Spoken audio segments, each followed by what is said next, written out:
Good evening, this is James, and this is hangover prevention.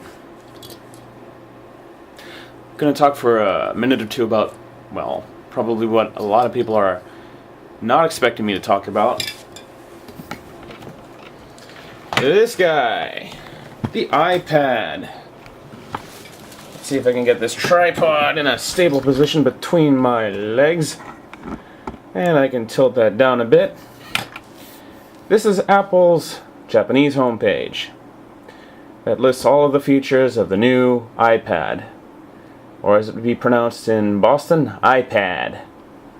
Which is exactly how one would pronounce iPod in Boston. iPad. Oh shit, I've been away from Boston for too long.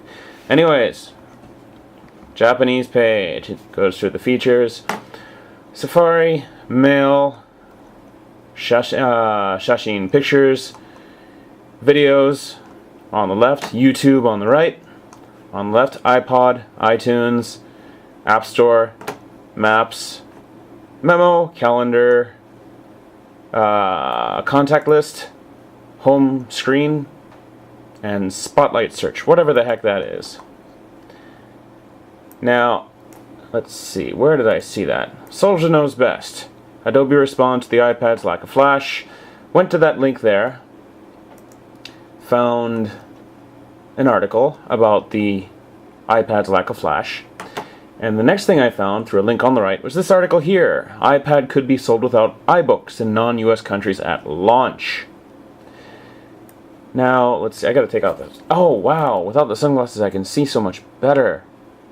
Well, let's see, someone here is writing about iBook not being available in Australia or the UK. After I read this article, I went looking for, this is the Japanese page again here, the Japanese iPad page. I went looking for the American iPad page, the English iPad page, and it's pretty much the same content. Japanese, English, Japanese, English, Japanese. Down one page, English, down one page. Still the same. Japanese, down one page. English, down one page. Video, YouTube, so far so good, except instead of the new Star Trek film, they've got some sort of undersea diving expedition. So far still the same. Page down, iPod, iTunes, App Store, Map. Can you see that? Oh, damn it! Okay, I'll have to answer that later. App Store, Map. Where am I on the English side? iPod, iTunes, App Store, iBooks. Something's funny here. Looking at the Japanese page, you got iPod, iTunes, App Store, Maps. Wait a minute. App Store, iBooks. App Store, Map. Page down by one. Memo, Calendar. Page down by one. We got Maps here. Notes, Memo, whatever. And the rest is pretty much the same. So one big important element that's missing from the Japanese iPad page is iBook. That would be the biggest reason I would have to put off buying the Kindle DX and waiting for this guy to be available in Japan. No iBook in Japan until they get their shit together. So it looks like I'll be buying a DX, even though I've already got the, what do you call it, the normal Kindle, the Kindle 2. Even though I've already got the Kindle 2, I'm going to get the DX, because, let me turn this camera around for a sec. Even though I've got, where's that pointing? There we are. Even though I've got the normal-sized Kindle 2, it's not so good for Cisco books, for technical books, and I need to turn that off because it's making noise.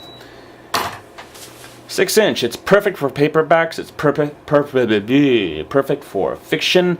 It is terrible for anything that includes detailed diagrams or all sorts of funky table-based text formatting. The 6-inch Kindle 2 is not so good for that. And it was one of the reasons I bought the thing. I'm still using it. I can still use it in the future for paperbacks. And if I'm studying for some sort of exam, for some sort of technical exam, I can have the textbook in one Kindle in one hand, and I can have the answers in the small Kindle in the other hand. But this iPad thing, with no iBook in Japan, don't need it. I get a lot more use out of a second Kindle. Darn. Was kind of looking forward to playing with one of these things, but without iBook, I got not much use for it. Hope this was useful. Thanks for watching.